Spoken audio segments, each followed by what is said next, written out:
சிறுமி கொலை வழக்கில் கைதான கருணாஸ் விவேகானந்தனுக்கு 15 நாள் காவல் வழங்கி உத்தரவு பிறப்பிக்கப்பட்டுள்ளது. அண்மை செய்தியாக பார்த்து வருகிறோம்.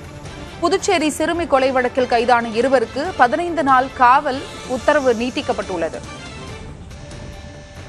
கூடுதல் விவரங்களை வழங்குவதற்காக செய்தியாளர் ரஹ்மான் இணைப்பில் இருக்கிறார். ரஹ்மான், விவரம் என்ன? சிறுமி பாலியல் வன்கொடுமையில் கைது செய்யப்பட்ட இருவரை புதுச்சேரி நீதிமன்றத்துக்கு கொண்டு வருவதற்கான ஏற்பாடுகள் செய்யப்பட்டிருந்தது. ஆனால் புதுச்சேரி நீதிமன்றத்தில் வழக்கறிஞர்கள் உள்ளிட்ட சமூக ஆர்வலர்களே அங்கு கூடியதால் பரபரப்பு ஏற்பட்டது. இதனைத் தொடர்ந்து நீதிபதியுடைய அறிவுறுத்தலின்படி அவருடைய இருவரையும், அதாவது முதல் குற்றவாளியான விவேகானந்தன் மற்றும் இரண்டாவது குற்றவாளியான கருணாஸ், இவர்கள் இருவரையும் காலாப்பட்டில் உள்ள மத்திய சிறைச்சாலைக்கு கொண்டு சென்றனர். அங்கு புதுச்சேரி நீதிமன்றத்திலிருந்து புறப்பட்டு சென்ற இளவரசன் அந்த மத்திய சிறைச்சாலையிலே அவரை விசாரணை நடத்தினார். விசாரணை நடத்தியதை தொடர்ந்து இருவரையும் 15 நாள் காவலில் வைக்கப்பட்டிருக்கிறார்கள். மேலும் அங்கு தனி அறையிலே, அதாவது மத்திய சிறைச்சாலையிலே அவர்கள் இருவரையும் தனி அறையிலே அங்கு அடைப்பதற்கு உத்தரவிடப்பட்டிருக்கின்றது.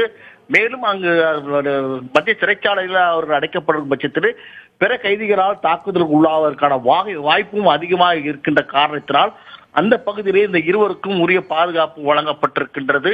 மேலும் தொடர்ந்து விசாரணை நடத்துவதற்கான ஏற்பாடு செய்திருக்கிறது. முன்னதாக புதுச்சேரியுடைய மருத்துவமனை, அரசு பொது மருத்துவமனைக்கு பரிசோதனைக்காக கொண்டு செல்ல முற்பட்ட போதும் அங்கு ஏராளமானோர் குவிந்தது காரணமாக மருத்துவ அதிகாரியை நேரடியாக காவல் நிலையத்தில் வந்து மருத்துவ அறிக்கையை சமர்ப்பித்த பின்பு அவர் நேரடியாக காலாப்பட்டு மத்திய சிறைச்சாலை கொண்டு சென்றார். இந்த நிலையில் தற்போது அவருக்கு 15 நாள் காவலில் வைக்க உத்தரவிடப்பட்டிருக்கின்றது. ரஹ்மான், இந்த கொலை வழக்கில் வேறு ஏதேனும் புது தகவல் கிடைத்துள்ளதா?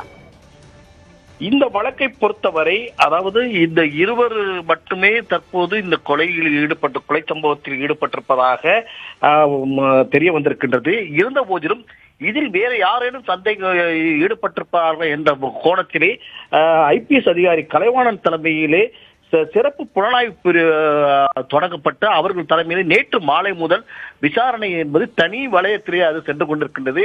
காவல்துறையுடைய விசாரணை தனியாக, காவல் நிலைய விசாரணை தனியாக இல்லாமல் அந்த தனிப்படை விசாரணையும் தனியாக நடைபெற்று வருகின்றது. மேலும் அந்த சிறுமியுடைய பிரேத பரிசோதனையிலிருந்து எடுக்கப்பட்ட DNA பரிசோதனையுடைய ரிப்போர்ட் இதுவரைக்கும் வரவில்லை. அதே போன்று முழுமையாக அந்த பிரேத பரிசோதனை அறிக்கையும் வரவில்லை.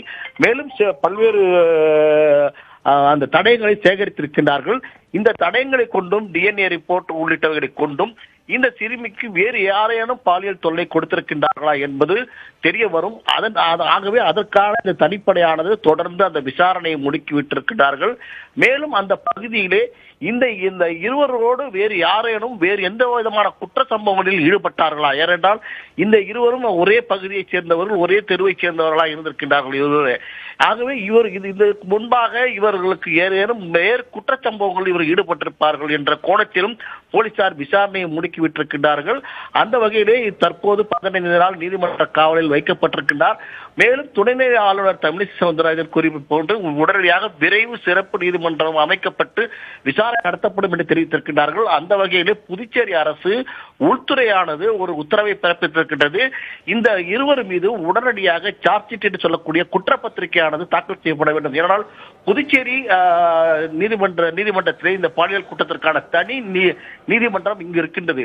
இதை விசாரிப்பதற்கான நீதிமன்றம் இருக்கின்றது. ஆனால் இன்று வழக்கறிஞர் கூட நம்மிடம் பேசும்போது குற்றப்பத்திரிகை காவல்துறை எவ்வளவு சீக்கிரம் அதை தாக்கல் செய்கிறார்களோ அவ்வளவு சீக்கிரம் அதற்கான தண்டனை என்பது வழங்கப்படும். தண்டனை பொறுத்தவரை ஏற்கனவே 6 பிரிவுகளுக்கு வழங்கப்பட்டிருக்கிறது. ஆகவே இந்த தண்டனையை உடனடியாக வழங்குவதற்கான வாய்ப்பு நீதிமன்றத்தில் இருக்கின்றது. ஆகவே காவல்துறையுடைய குற்றப்பத்திரிகை தாக்கலுக்கு பின்பு இது குறித்து உரிய முடிவு தெரிய வரும். புதுச்சேரியில் சிறுமி கொலை செய்யப்பட்ட வழக்கில் 2 பேருக்கு 15 நாள் காவல் வழங்கி உத்தரவு பிறப்பிக்கப்பட்டுள்ளது. உங்களுடைய தகவலுக்கும் நன்றி ரஹ்மான்.